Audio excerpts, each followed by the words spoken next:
Bon, est-ce que tu as l'impression d'une Allemagne qui monte en puissance ou est-ce que malgré tout tu te poses quand même pas mal de questions ce soir? Je me pose toujours les mêmes questions. Cette équipe est fondamentalement très talentueuse, mais elle est fondamentalement friable. Et ça, c'est l'absence de véhicule qui fait que la première tournoi version Nagelsmann avec des jeunes dans son équipe, qui fait qu'elle n'a pas le passé de ces grandes devancières. Et ça se ressent, c'est-à-dire que le 3-0, il doit être réglé très rapidement par les Allemands, ils ne le font pas, parce qu'ils font les mauvais choix, etc. Il y a des points positifs. Ce soir, j'ai beaucoup aimé la défense centrale Rüdiger Schlotterbeck par rapport à Rüdiger Jonathan Tah. Il y a notamment dans les 30 derniers mètres des Danois à leur surface, il y a plein de mauvais choix faits par les Allemands alors qu'ils sont supérieurs. Et puis, il y a toujours ce problème d'ouvrir le score qui permettrait de dérouler par la suite. Ce soir, il y a quand même, vous en avez parlé, j'ai pas voulu intervenir, vous avez parlé de la VAR et tout ça. Ça se joue quand même sur une décision arbitrale, pas grand-chose, quoi. C'est-à-dire que moi, le but danois, je l'aurais pas accordé, non pas parce qu'il y avait 2 centimètres, mais parce que Andersen est hors-jeu, il revient, et c'est cette fameuse règle du hors-jeu passif et tout ça, qui est débile, mais c'est pas grave, c'est comme ça, on est au XXIe siècle. Non, mais je le pense vraiment. Le mec, il est hors jeu et ça n'existe pas. Un défenseur qui ne regarde pas où sont les autres, ça n'existe pas. Donc la notion de passivité n'existe pas. C'est un truc complètement délirant en philosophie, si vous voulez. Mais c'est pas grave. Donc quand tu regardes la rencontre, tu vois bien que les Allemands sont supérieurs aux Danois, mais qu'ils ne maîtrisent encore une fois pas une rencontre pendant 90 minutes. Choix fort fait par Nagelsmann de mettre David Raum, de mettre Leroy Sané à la place de Wirtz.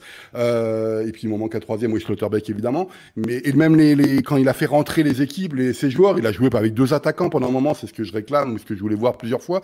Donc il y a plein de points positifs.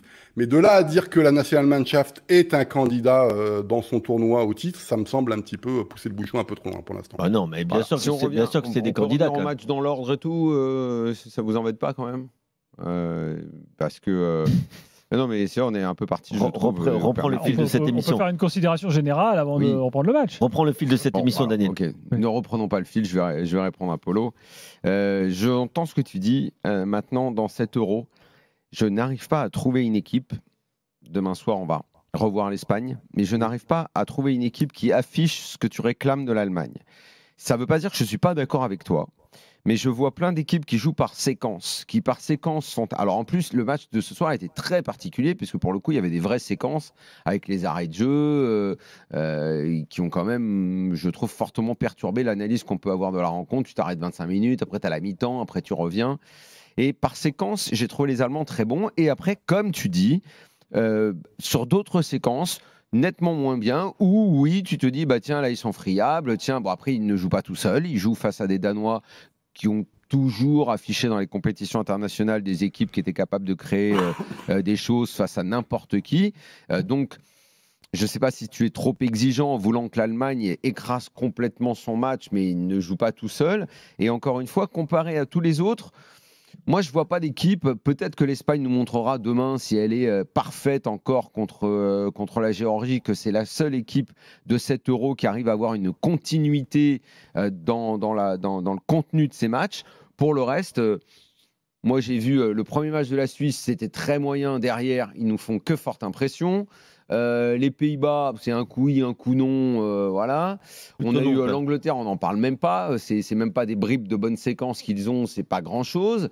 La France, c'est la même chose. Le Portugal, c'est un coup oui, un coup non, on sait pas trop où on est. J'ai l'impression quand même que dans ce tableau, l'Allemagne ne s'en tire pas si mal, avec, tu l'as dit, toujours beaucoup de joueurs talentueux. Les 20 premières minutes de l'Allemagne ce soir, je les ai trouvées dingues. J'ai adoré ce qu'elle a proposé dans cette séquence-là. J'ai beaucoup aimé. Maintenant, il y a eu des choix que Nagelsmann a fait. Pour l'instant, je ne partage pas tous ces choix. Je suis de plus en plus convaincu que Füllkrug doit jouer, même si Havertz ne fait pas un mauvais match ce soir. Il a sorti Wirtz pour mettre Sané. Je ne sais pas ce que tu en as pensé, mais j'imagine que Leroy Sané t'a montré son visage habituel et que il ne doit pas y avoir une grande réconciliation entre il n'a pas gagné sa place, on va dire ça. Voilà. Non, franchement, je suis désolé, les gars, mais je suis rarement catégorique comme ça, mais Leroy Sané, c'est pas possible à ce niveau-là. C'est pour ça. C'est pas possible. Oui, mais c'était un choix. Et il fait des remises, il fait des contrôles à 3 mètres. J'étais étonné que Nagelsmann. Il va vite, mais c'est tout. Certains en Allemagne ont considéré que Wirtz n'avait pas été forcément extraordinaire. Peut-être qu'il y a quelqu'un d'autre, je sais pas. Ok, c'est vrai, mais je lui aurais maintenu quand même une forme de confiance sur toute la compète parce que de toute façon, c'est pas Leroy Sané qui va l'inquiéter. On a continué de voir un Moussiala très bon. Et là où il y avait un autre choix, et là, je ne sais pas si tu l'as dit, Polo, mais en tout cas, moi, je ne sais pas si tu en as parlé, je ne t'ai pas entendu, mais la défense centrale, je pense que c'est celle-là qu'il faut jouer. Hein. Ouais, moi, c'est de loin celle qui a le plus rassuré. Parce que moi, déjà, je l'avais beaucoup aimé avec Dortmund contre le PSG sur les 2 matchs. J'en avais très souvent parlé, en ayant du mal à dire son nom, qui porte très simple à dire. Tu peux dire Schlotti. Mais je kiffe ce joueur. Vraiment, j'aime beaucoup ce joueur. Même si à un moment, il fait une erreur, Polo, en première mi-temps, il marque sur le ballon, là, il a bien failli coûter un but à son équipe. Donc, je ne sais pas ce que tu en penses, Polo, de ce que je dis, parce qu'une équipe, il faut aussi la prendre dans son contexte du moment. Bah oui, mais tu as dit à peu près ce que j'ai dit avant, c'est-à-dire que y a des moments où l'Allemagne se balade, les 20 premières minutes, l'Allemagne s'est baladée face aux Danois, ils les ont balayés de la rencontre. Le problème, c'est qu'ils profitent pas de ce moment pour marquer. Ouais. Et ça, c'est récurrent, c'est-à-dire que c'est toujours. Ça, je pense pas que ça a à voir avec la dernière décennie où les Allemands n'arrivaient pas à marquer, où ils voulaient rentrer dans le but avec le ballon, etc. Ouais. C'est juste que l'animation offensive dans l'avant-dernière passe parfois n'est pas bonne, dans la dernière passe elle n'est pas bonne. La question de Kai Havertz qui te fait des coups merveilleux et puis qui rate parfois des choses très faciles ou hors jeu comme au moment où il ne faudrait pas l'être. Et puis c'est ce fait de s'écrouler parce qu'ensuite dès que les Danois ont commencé à ressortir la tête de l'eau, et tu as raison de rappeler que les Danois c'est pas des billes, génération après génération, ils ont réussi, mais tu vois que techniquement ils sont pas au niveau des Allemands. Et même s'ils ont leur jeu, etc., ils étaient invaincus. C'est une équipe qui est invaincue en 2004 comme la Nationalmannschaft, donc il y a quand même de la confiance, etc. Mais les Allemands n'ont pas ce vécu qu'ils avaient dans les grandes équipes allemandes, et donc tu es toujours en train de te dire est-ce qu'on va tenir le 2-0, est-ce qu'il va y avoir 2-1 et pourquoi est-ce qu'il n'y a pas le 3-0. Et ce soir, quand tu vois les occasions pour mettre le 3-0, et puis vous en avez parlé avant quand même, les faits de jeu, quoi. Enfin le fait évidemment que le but danois soit refusé, puis ensuite il y a penalty 42 secondes après. Pour eux, ça tourne pour les Allemands. Ça aurait pu très bien être l'inverse et on ne sait pas comment. Ouais, mais ça tourne. Je suis d'accord, ça tourne. Comme le premier but de la tête. Bon, on a vu après sur les images qu'il y avait peut-être un bloc de Kimmich, qui est vrai. Oui, c'est vrai. Mais au final, Daniel, tu regardes les deux équipes. L'Allemagne, pour moi, est supérieure. Ah bah oui, elle est supérieure. Mais Polo, vous parliez des équipes qui ont un peu du mal avec l'adversité, qui n'arrivent pas à contrôler un match. Mais je pense que ce football-là, il est terminé. Hein. Ouais, je suis d'accord. Et ce football-là, il est terminé, notamment en Ligue des Champions. On a un football de séquence, en fait. Et on a un football de séquence, pourquoi ? Parce qu'on a un football qui, même si le niveau global de certaines équipes, on peut considérer que les grandes nations, l'Italie et même la France, n'a plus des joueurs de classe mondiale à tous les postes, comme ça a été le cas à une époque. Mais c'est aussi parce que les adversaires sont bien meilleurs. Aujourd'hui, la Suisse est bien meilleure, le Danemark est bien meilleur qu'à une certaine époque. Même la Géorgie pose des problèmes à n'importe quelle nation européenne. Et donc, ça veut dire que sur 90 minutes, un peu à l'image de ce qu'on voit aujourd'hui dans certaines compétitions, et que ce soit la Coupe du Monde ou l'Euro. Je ne sais pas si ça tient au fait. Les Danois, ils ont toujours mais les Danois, attention, parce que les Allemands sont un peu moins forts qu'avant, mais les adversaires... je sais pas. Pour moi, si. Les Allemands sont... en tout cas, c'est mon avis. Mon avis, c'est que les Allemands, les Français, les Portugais, en tout cas par rapport à leur grande génération, sont peut-être un peu moins dominants qu'avant, mais je pense aussi que les adversaires sont un peu meilleurs. Je vais proposer une autre explication. Ils sont moins expérimentés, ils ont moins de caractère, les joueurs. Le quatuor offensif des Allemands ce soir, en termes techniques, les Allemands n'ont pas souvent eu ça. Oui, en termes techniques, mais en termes de caractère. Donc on et l'Italie, ce sera pareil. Mais c'est ce que je te dis, mais attention, pour moi, un grand joueur... Mais pour moi, un grand joueur, c'est le caractère. Si je te parle d'un Rui Costa, si je te parle d'un Totti, si je te parle d'un Schweinsteiger. Le caractère, c'est ce qui va te permettre d'être consistant sur la durée. C'est ce qui va te permettre d'écraser ton adversaire. Là, moi, j'ai l'impression qu'on a des joueurs qui sont de plus en plus un petit peu jeunes, caractériels. Mais c'est ce que je te dis. Qui ne sont pas tout le temps très costauds. Il faut pas. Il y a un recruteur. Si tu me laisses terminer, c'est bien aussi. Vas-y. Mais bon, qu'est-ce que tu proposes c'est quand même Daniel le spécialiste de ne pas laisser finir, mais vas-y. Non, mais là, en l'occurrence, vas-y. J'allais juste complémenter, mais vas-y. Complète, vas-y. Non, vas-y. Complète. J'allais dire, tu vois, tu parlais de caractère. Il y a un recruteur qui m'a dit, il y a 3 mois, il m'a dit, faut pas se tromper. Il y a une grande différence entre une équipe de joueurs de caractère et une équipe de caractériel. C'est exactement ce que tu viens de dire. Donc, même, alors pour le coup, l'Italie n'entre pas du tout dans ce cas de figure-là parce que eux, ce qu'ils proposent, c'est quelque chose qui est quasiment jamais vu dans le football italien en termes quasiment de nullité, ce qu'on veut dire. Mais en revanche, les Portugais, en termes de qualité d'effectif. Ça fait des années qu'ils n'ont pas eu des joueurs aussi forts que ça en termes de technique. Les Allemands, techniquement, franchement, c'est parfait. Rudiger, c'est un super défenseur. Au milieu, tu as Kroos, tu as Kimmich à droite. J'aime beaucoup leur arrière-gauche là, à Rome. Non, vraiment, c'est bien. Mais, ok, là, c'est sûr que Polo doit penser ça aussi, et je le pense. En termes de caractère global, collectif, de volonté de gagner, d'écraser l'adversaire. On n'est plus. Ces joueurs-là ont un peu disparu de notre football. Tu as des mecs qui arrivent, qui par séquence vont être bien, parce que aussi le football repose tellement sur l'intensité que soit tu la mets pas sur la durée, soit tu la mets par petites séquences. Le football a considérablement changé ces dernières années, on le dit pas assez. Alors dans ces conditions, il faut dire aussi que la presse allemande, alors dans ces conditions, est en retard. Parce que la presse allemande, avant la rencontre, était persuadée que la Nationalmannschaft ne pouvait pas passer l'Espagne en quart de finale, mais surtout elle réclamait une augmentation drastique du niveau de jeu de la Nationalmannschaft, et elle voulait voir des buts, donc j'ai presque envie de dire à l'ancienne, d'écraser ses adversaires, et donc ça veut dire que la presse allemande doit aussi faire son propre mea culpa sur l'évolution du football qu'elle n'a pas vu non plus. Moi je vois des phases de jeu où les Allemands se mettent à reculer, il n'y a plus de pressing sur l'adversaire, tu as très bien dit, les Danois ont une belle équipe, mais les Allemands sont supérieurs techniquement parlant. Ils dominent. Moi, je regarde toujours le nombre de passes faites, le nombre de passes réussies, etc. Quand il y a 2-0, il y a des moments, ils menaient 2-0 et ils commençaient à trouver le moyen de perdre le ballon alors que le 3-0 s'offrait à eux. Et donc, toutes ces choses-là font que je reste extrêmement dubitatif sur une possibilité d'aller chercher chez eux, mais tant mieux s'ils y arrivent, 7 € 2024 et qu'ils sont toujours dans une logique d'exorciser les Coupes du Monde 2018-2022. À part une Espagne, si elle continue d'avoir ce niveau, je vois pas pourquoi l'Allemagne ne serait pas candidat. C'est l'Allemagne. Oui, mais ils s'affrontent. Oui, mais ils vont s'affronter en quart. Marc, qui a été l'homme du match, selon toi, Polo? Moussiala m'a pas l'air loin, quand même, encore une fois, dans sa rencontre. Je pense que je le mets pas loin, Rudiger a été impressionnant, mais par rapport à son niveau des matchs de groupe. Et puis il y a le vieux de la vieille, quoi. Neuer, il est toujours là. Neuer, il est toujours là. Neuer décisif ce soir, ça c'est sûr. J'ai beaucoup aimé. Parce Autant il a fait des matchs bof. Voilà, la sortie de Neuer sur Højlund en première mi-temps, sur ce piqué là où il jaillit bien dans le pied. Il fait un bon match. Tu sais, par rapport à ce qu'on disait juste avant, sur les caractères, j'ai vu passer un commentaire. Bon, il est plus là, mais c'était pendant la pub. Sur le chat, mais sur YouTube. Sur YouTube, j'ai oublié, celui qui a dit ça. Mais on est également dans un football où la grande tendance, c'est le super pouvoir de l'entraîneur. Et évidemment, initié par la mode Guardiola et tous les entraîneurs qui vont lui ressembler. Et énormément de coachs n'aiment plus les joueurs de caractère.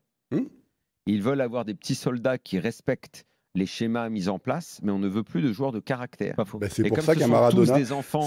Et tu sais que ça, tu l'as même à ton niveau, Kevin.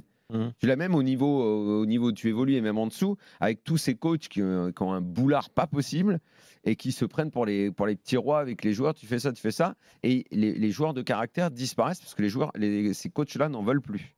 Mais c'est pour ça qu'un Maradona n'aurait jamais réussi dans la galaxie Red Bull. Ah oui, ça va. Pour moi, c'est l'exemple ultime, quoi. Maradona n'aurait pas existé. Comme Rebic a échoué parce qu'il n'était rentré pas dans le moule de la galaxie Red Bull. Et par contre, ça ne veut pas dire qu'il n'a pas fait une belle carrière. Oui. Il y en a plein comme ça aussi, ces coachs-là, le super pouvoir des coachs, il faudrait s'y intéresser un soir. Ouais. Ça a beaucoup. Ah voilà, il a remis Bam Bam sur les entraîneurs qui n'aiment pas les caractères. Oui, effectivement, comme Guardiola. Alors que eux, en général, on en a un gros, quoi. Après, attention, parce qu'un gars comme Kevin De Bruyne, c'est un gars qui a un gros caractère. Et pourtant, il arrive à travailler avec Guardiola. Pas tous les jours facile. Ouais. Loïc est avec nous au 32-16. Il suit l'Allemagne de près. Loïc, bonsoir. Merci, bonsoir à tous. Merci de me faire une petite place dans votre émission. C'est cool. Bah écoute, c'est un plaisir. Salut, Loïc. On t'écoute. Tu veux parler de quel joueur, toi? On est sur l'évaluation, là. Alors juste avant, je tiens à rappeler mon idolation. Je sais pas comment on dit. Je suis totalement fan de Kevin Dias, bien sûr, c'est moi qui appelle à chaque fois et qui dit que c'est le numéro 10 de l'after, on n'oublie jamais. Merci. Je croyais que tu allais dire Daniel Riolo. Tu allais te tromper. Daniel Riolo, c'est le Thomas Müller de l'after. On peut pas s'en passer. Putain, merde, il est sur la fin. Laisse-moi encore quelques années. Non, mais tu peux servir encore, Daniel. Mais voilà, faut faire place à l'avenir et c'est Kevin Dias. Bref, mis à part ça, je voulais revenir un peu sur le match. Bon, après, Polo a dit pas mal de choses qui sont assez vraies. Sur l'Allemagne, en général, ils se trompent pas souvent. Moi, j'ai quand même un petit... C'est bien de le noter. pas un coup de gueule, mais j'ai quand même envie voilà, j'ai envie de faire la place à Füllkrug. Vraiment, ça y est, Kai Havertz, on voit que c'est pas un numéro 9. On voit qu'il a du mal. Bon, là, il marque sur penalty, même si je pense que ça aurait été sympa de la donner à Musiala pour que quand même il cherche la place de meilleur buteur. Havertz, je sais pas, j'arrive pas à me... Polo, pourquoi il met pas Havertz sur le côté à la place de Leroy Sané? Mais le truc, c'est ça, on qu'il le aurait fait pu le plus. faire. Et je sais pas s'il peut le faire encore. Non, mais en tant que deuxième numéro 10, comme. Non, mais tu peux le faire. Tu peux faire. Moi, c'est ça qui m'intéresse dans le choix de Nagelsmann ce soir à la 65e minute, lorsqu'il fait rentrer Füllkrug et qu'il garde Havertz. Ça te donne deux possibilités avec deux milieux excentrés. C'est des choses qui sont intéressantes parce qu'il a son 4-2-3-1 avec trois milieux offensifs, très bien. Il le fait. Il y a différentes possibilités. Havertz en 9, ça ne fonctionne pas, mais ça se trouve, c'est Havertz qui va faire le match de sa vie contre l'Espagne en quart. Et on dira, bah finalement, ça marche. Moi, le problème, encore une fois, c'est ce vécu qu'on n'a pas. C'est ce vécu que je vois dans Nagelsmann lorsqu'il dit j'ai besoin absolument d'un plan B, d'un plan d'urgence au cas où. Et le cas où, c'est Füllkrug. C'est-à-dire que si Füllkrug, ça ne marche pas alors qu'il est titulaire, ben, il n'a pas grand-chose derrière. Par contre, la possibilité de jouer avec deux attaquants, la possibilité, ce qu'il a fait depuis le début, de jouer avec trois milieux offensifs, avec Gundogan en 8-10, la possibilité de mettre Undav, qui, moi, serait génial. Il a fait une saison avec justement l'équivalent de Füllkrug, avec Guirassy, qui a très bien fonctionné. Il y a plein de possibilités à ce niveau-là. Pourquoi pas mettre Havertz sur l'aile? Mais moi, on l'a vu plusieurs fois en équipe nationale. Ça fonctionne pas des masses. Le problème, c'est que si tu décides de... Oui. Polo, moi j'avais une question. Est-ce que c'est vraiment inenvisageable de voir un 3-5-2 face à l'Espagne avec peut-être Emre Can ou Schlotterbeck et le retour? Non, mais on peut le faire. Le problème, c'est que tu vas avoir un problème de place devant. C'est qui tes trois? Füllkrug, Wirtz et Havertz et Musiala? Ouais, tu sors Gundogan. Ce serait pas mal comme trio. Tu sors Gundogan, c'est ton capitaine, c'est compliqué. Gundogan, il reste. Non, Gundogan, il est intouchable. C'est compliqué. Pourtant, Gundogan, on le voit pas beaucoup quand même dans le match. C'est ça. Mais on l'a bien vu lors de la deuxième rencontre quand même. Oui, non, mais là, c'est vrai qu'il n'a pas fait un grand match. Ouais, il a pas fait un grand match. D'un autre côté, on se plaignait ces dernières saisons que les Allemands se prenaient beaucoup de buts, etc. Ce soir, ils en prennent pas encore. Il y a des choses comme ça. Je suis plus estomaqué et embêté par le match contre la Suisse, où j'ai retrouvé une équipe d'Allemagne mauvaise, mais pas celle d'aujourd'hui. Une équipe d'Allemagne historique qui, lorsqu'elle est embêtée, n'a pas, on va dire, l'intelligence des joueurs du sud de l'Europe de jouer de différentes façons pour essayer d'embêter. C'est-à-dire qu'elle était, c'est l'histoire, Daniel en a parlé, l'histoire du petit morceau de pierre qui est sur l'autoroute, comme on fait pour enlever le morceau de pierre, quoi. Et c'est un petit peu ça qu'il y avait contre la Suisse. Ce soir, non. Ce soir, elle était au-dessus, et j'aimerais qu'elle ait ce problème, qu'elle puisse résoudre ce problème d'efficacité. Mais je ne crois pas que ce soit un problème de joueurs, en fait. Kai Havertz pourrait très bien être celui qui est la révélation de la fin de tournoi. Ça pourrait être Gundogan qui revient à son meilleur niveau. C'est quand même lui qui a joué le meilleur contre la Hongrie. C'était pas le cas forcément lors de la première rencontre, alors qu'il avait couru plus de 10 km 750. Ça a l'air de rien, mais ça permettait les équilibres. Puis moi, je rappelle, l'Écosse, c'est un match qui ne m'intéresse pas. C'est un match de qualification, c'est pas un match de l'Euro. C'est autre chose. Il y a plein de choses à faire.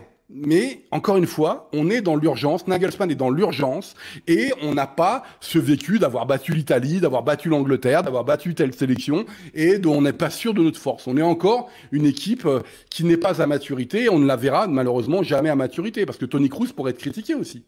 Son troisième match contre la Suisse n'est pas bon. Ce soir, est-ce qu'il est si exceptionnel que ça? J'en suis pas persuadé. Mais si on commence à se poser des questions, tel joueur est pas à 100%, je pense qu'on peut changer au bout d'un moment 80% de l'équipe. Donc moi, je continue à faire confiance à Nagelsmann. Il me surprend par son discours en conf de presse, mais je crois pas qu'on doit être dans une forme d'individualiser l'équipe en disant tel mec doit être là, tel mec, ça c'est des choix personnels qu'on fait. Et ça se trouve, encore une fois, c'est Havertz qui va te ramener le titre à la National Match, point barre.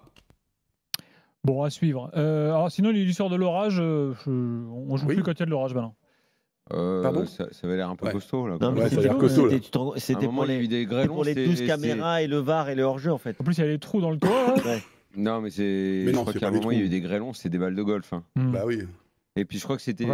Un arbitre anglais qui siffle quand il pleut, quand même. Non, mais c'est pas la pluie en fait, c'est à cause des orages et de l'éventuelle foudre qu'ils ont arrêté. Il doit y avoir quelques paratonnerres quand même au-dessus du stade, non?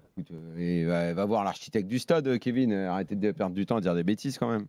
C'est toi là qui fais l'architecte du stade. Et s'ils l'ont arrêté, c'est que à cause d'éventuelles foudres. C'est le fameux principe de précaution. Oui. Bon, peut-être. Bon, bref. Sinon, j'ai une petite blague.